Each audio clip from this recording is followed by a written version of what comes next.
पाठ 12 काल। नीचे दिए गए वाक्यों को पढ़िए।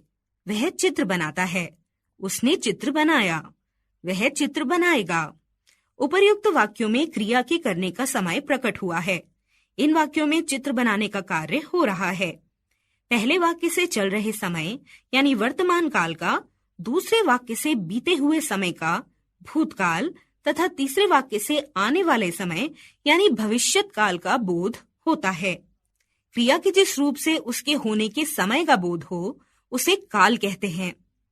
काल के 3 भेद होते हैं: काल, वर्तमान काल, भूतकाल, भविष्यत काल। 1. वर्तमान काल।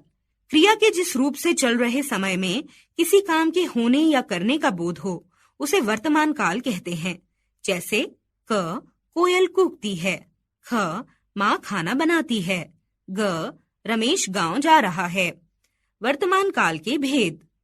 वर्तमान काल के 3 भेद हैं: वर्तमान काल, सामान्य, अपूर्ण, संदिग्ध। सामान्य वर्तमान। क्रिया के जिस रूप से चल रहे समय में सामान्य रूप से किसी कार्य का होना या करना प्रकट हो उसे सामान्य वर्तमान काल कहते हैं। जैसे क नेताजी भाषण देते हैं, ख किसान हल चलाता है, ग गरिमा गीत गाती है। अपूर्ण वर्तमान। क्रिया के जिस रूप से यह पता चले कि कार्य अभी हो रहा है उसे अपूर्ण वर्तमान काल कहते हैं। जैसे क रमेश पानी में तैर रहा है, ख वर्षा हो रही है, ग पक्षी दाना चुग रहे हैं। 3. संदिग्ध वर्तमान। जब चल रहे समय में क्रिया के होने या करने में संदेह पाया जाए वहां संदिग्ध वर्तमान होता है। जैसे क सूरज परीक्षा की तैयारी कर रहा होगा, ख अध्यापक आते होंगे, ग पिताजी घर पहुंचते होंगे। 2. भूतकाल। क्रिया के जिस रूप से बीते समय में किसी काम के करने या होने का बोध हो उसे भूतकाल कहते हैं। जैसे राम ने रावण को मारा, मैं खेल रही थी, रमा ने चित्र बनाया। भूतकाल के भेद। भूतकाल सामान्य, आसन्न, अपूर्ण, पूर्ण, संदिग्ध, हेतु, हेतुमद। 1. सामान्य भूत। जिस काल से भूतकाल में क्रिया के सामान्य रूप के होने का संकेत मिलता है उसे सामान्य भूत कहते हैं।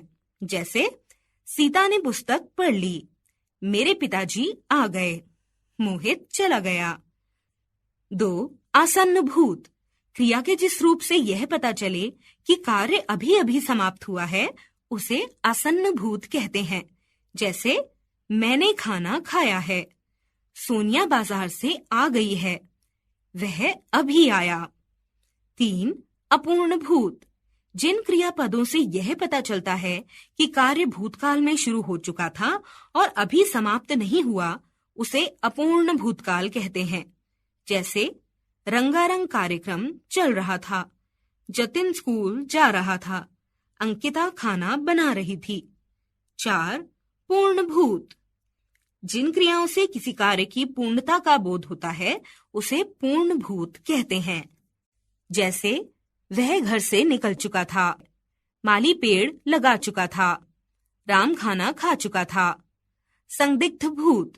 जिन क्रियापदों से कार्य के होने या करने में संदेह हो वे संदिग्ध भूत कहलाते हैं। अंकित खाना खा चुका होगा, अध्यापिका ने पाठ पढ़ा लिया होगा, उसने गीत गाया होगा। 6. हेतु, हेतुमद भूत।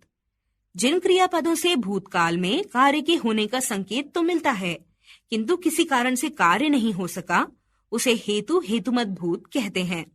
जैसे अगर वर्षा होती तो फसल अच्छी होती, अगर परिश्रम करते तो सफल हो जाते, यदि जल्दी आते तो ट्रेन नहीं छूटती। 3. भविष्यत काल। क्रिया के जिस रूप से आने वाले समय में उसके करने या होने का बोध हो उसे भविष्यत काल कहते हैं। जैसे साहिल निबंध याद करेगा, मनीष कहानी सुनेगा, वह कल विद्यालय आएगा। भविष्यत काल के भेद। भविष्यत काल के केवल 2 भेद माने गए हैं। भविष्यत काल सामान्य, संभाव्य। 1. सामान्य भविष्यत। क्रिया के जिस रूप से आने वाले समय में कार्य के होने का बोध हो उसे सामान्य भविष्यत कहते हैं।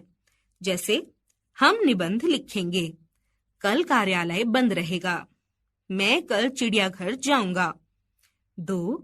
संभाव्य भविष्यत, क्रिया के जिस रूप से आने वाले समय में कार्य के पूर्ण होने में संदेह या संभावना हो उसे संभाव्य भविष्यत कहते हैं। जैसे आओ दोहराएं, क्रिया के जिस रूप से उसके होने या करने के समय का बोध हो उसे काल कहते हैं। काल के 3 भेद होते हैं, वर्तमान काल, भूतकाल, भविष्यत काल। वर्तमान काल के 3 भेद होते हैं, सामान्य वर्तमान, अपूर्ण वर्तमान, संदिग्ध वर्तमान। भूतकाल के 6 भेद होते हैं, 1. सामान्य भूत, 2. आसन्न भूत, 3. पूर्ण भूत, 4. अपूर्ण भूत, 5. संदिग्ध भूत, 6. हेतु हेतुमद। भविष्यत काल के 2 भेद होते हैं, सामान्य भविष्यत, संभाव्य भविष्यत।